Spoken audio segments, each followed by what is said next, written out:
Why on earth would your dog need to tell the difference between an apple and an orange? Or learn to step onto a random object? Or spin in a circle on cue?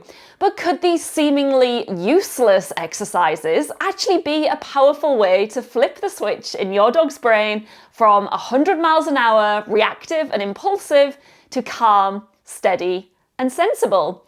Spoiler alert, yes they can, and we're about to see why.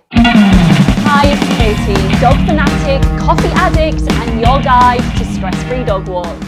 If your dog pulls on the lead, barks, lunges, ignores your recall, or wants to say hello to everyone and everything, you're in the right place. There are such simple things you can do to make your dog calm down, listen to you, and behave like a superstar.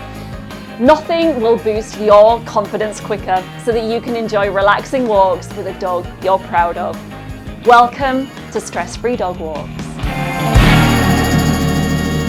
Hello, thanks for joining me. When your dog struggles with focus or frustration or reactivity, it's not just about the walk itself, it's about how their brain processes challenges, how it makes decisions, and how it handles stress. We're diving deep into that today, but if you don't know what's driving the difficult behavior in the first place, you're always going to be fighting against it. And that's why I created the Dog Walking Diagnostic Quiz for you, so that you can figure out the real reason why they pull, bark, lunge, or ignore you. It's completely free and it could be your first step towards calmer, stress-free walks. There's a link in the show notes. There are likely going to be things you come across in life with your dog where you just think, what the hell is the point of that? We even hear it from new Club Dogwood members sometimes. We have a training that teaches dogs to identify the difference between items of fruit. And a new member asked recently, why would my dog need to tell the difference between an apple and an orange? And honestly, He doesn't, unless you're planning to send him to Tesco with a tenner tucked in his collar. But if you think that means the training itself is pointless, then you're missing something that could be crucial in your dog's progress towards good, calm, trustworthy behavior. Just because a skill doesn't seem useful doesn't mean it's not important. Mental exercise is just as important as physical exercise, and arguably even more so for reactive, anxious, or impulsive dogs. And if you really can't get your head around the value of pointless problem-solving skills, there are also plenty of useful things that you can teach them too. We have a training called Toy Tidy, where your dog tidies away their own toys, and we've also got Shut It, where they close cupboard doors for you. By the way, I hate to break it to you, but a lot of the things that you're probably already doing with your dog fall into the useless category too. When you tell your dog to find it, have you really lost your little piece of chicken in the house somewhere? Or your scented toy? No. You know exactly where it is because you just put it there, silly. You hid it there for your dog to find because searching and scenting are widely accepted benefits for dogs. And likewise, identifying apples and oranges is also beneficial. And a rather impressive collection of benefits there are too. Problem-solving activities like apples and oranges, toy tidy, or shutting cupboard doors can lower anxiety, build confidence, and reduce reactivity, helping dogs to think before they react. They increase focus, enhance emotional regulation, and boost learning ability, which makes training easier. These exercises will also strengthen the bond that you have with your dog. They can prevent boredom and encourage resilience so that your dog learns to navigate challenges calmly instead of reacting impulsively. And wow, all of that just from pointless tricks. As you can see, it's not always about the skill itself, it's about training the brain to learn. And you really need your dog to be good at learning if you want them to stop pulling, barking, and lunging and to start passing other dogs calmly, ignoring distractions, and coming back when called. In one study, researchers found that dogs whose owners had trained them using reward-based methods picked up a new training exercise much faster. So what does that mean for you out there in the real world if your dog is pulling, barking, lunging, or ignoring you? Well, the more your dog has learned through reward-based training in the past, the better and faster they'll be at learning new things in the future, such as loose lead walking, recall, 4 paws on the floor, or passing other dogs without a meltdown. But wait, there is more. You know what it's like when your dog flips into tunnel vision mode, right? Like they've seen another dog or a person or a squirrel, or they've caught the scent of a rabbit and they're either pulling or lunging or barking or ignoring you. In that moment, you can see that they are not in thinking mode. They're not making rational choices. They're reacting, pure emotion and no logic. Your goal is to strengthen the logical part of their brain so that they can pause before reacting and make a better choice in that moment to keep walking on by or to engage with you. Seemingly useless tricks like identifying apples and oranges, tidying away their toys, or closing cupboard doors develops the logical thinking area of the brain, which is responsible for making decisions rather than reacting impulsively. And the better developed this region of the brain is, the greater control that your dog will have of their impulses. A dog with strong problem-solving skills doesn't react to the world, they think through it.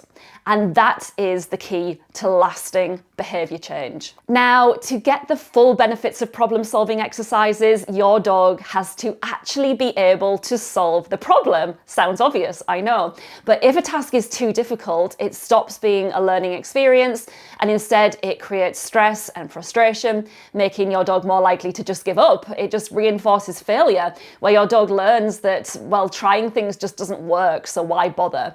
And it could increase anxiety, especially for dogs that struggle with their confidence. So the goal is not to make things harder, it's to help your dog build skills, confidence, and resilience. The best tasks are challenging but achievable, setting your dog up for success while still making them think. Finally, where does this fit into the bigger picture of your dog's treatment plan for stress-free walks? Well, surprise, surprise, it's not going to fix all of your problems on its own. In Club Dogwood, we wouldn't start members on a brain box activity as there are much more pressing matters to address first and limited hours in the day. We have to be realistic with how much time you have. So start with the things that are going to immediately make a difference out there on your walks, such as fast focus techniques to navigate distractions, changing how your dog feels about their triggers from fear or frustration to calm confidence, and anything that's going on at home that's adding to stressful walks, such as separation anxiety or resource guarding or barking at the doorbell and so on. Then these exercises could come in a little bit later down the line to complement the main focus, boosting your results in that department. When there are big problems, or even multiple big problems, aggression, reactivity, horrendous pulling, separation anxiety, then training for fun can often take a back seat, but we miss out then on a big opportunity to indirectly improve the big problem. Research repeatedly shows that positive reinforcement training, enrichment, and problem-solving activities have real benefits that can help us achieve bigger training goals. Not only that, but these exercises are the perfect rainy day activity. They're a great way to keep your dog's mind engaged on days with shorter walks, during recovery days or rest days, decompression days, or when the weather just isn't on your side. They will absolutely tire out your dog in a good way. Plus, they're seriously impressive to show off to your family and friends as well. All right. A dog who learns to think before acting is a dog who makes better choices on walks, at home, and in everyday life. What looks like a pointless trick can be a valuable exercise to create a calmer, more focused, and less reactive and impulsive dog. So teach your dog something new this week. Keep it fun, keep it achievable, and you'll strengthen your relationship while developing their brain. I'd love to hear how you implement what we discussed today. I'm Katie Guastapalia, and you can connect with me on Instagram at Dogwood Adventure Play or inside Club Dogwood. You'll find show notes and any links I mentioned over on stressfreedogwalks.com. Remember, no one piece of advice will magically fix your dog. You'll get the best results when you combine what we talked about today with the low stress Scentventure lifestyle. Advice and opinions are our own. I'm a dog training and behaviour specialist, but I may not be your dog training and behaviour specialist. Do your own research before implementing anything you hear on the show. If you found this episode helpful, please share it with another dog owner who could use a dose of calm and confidence in their lives. Sharing is the best way to make the world a better place for the dogs we love so much. Oh, wait. Before you go, I would love to send you a copy of my Calm Canine Blueprint completely free as a gift. All you have to do is like this video, subscribe to the channel, and comment Calm Canine below, because it really helps other dog owners find the support that they need too. The blueprint is my 10-page plan where I'll give you the big picture of everything that's needed to create a calm, relaxed dog. So if you're wondering, yes, I would love to have a chill dog who listens to me, but where do I even start? Well, this is it. This is where you start. It also includes a soothing, calming audio track for you and your dog to listen to together. And so it's ideal for winding down after a stressful day, a difficult walk, or preparing your dog to switch off for the evening. When you're calm, your dog naturally mirrors your energy. It's one of our best audios, but I will unlock access for you for free, along with the entire blueprint. I know, crazy, I know. So just like this video, subscribe to the channel, and comment Calm Canine below. Take a screenshot of your comment and then head over to stressfreedogwalks.com/comment to upload it. And then I'll send you the Calm Canine Blueprint and audio track free. Again, head over to stressfreedogwalks.com/comment to upload your screenshot and get access. Thanks so much for all your support, and I can't wait to hear how the show has helped you.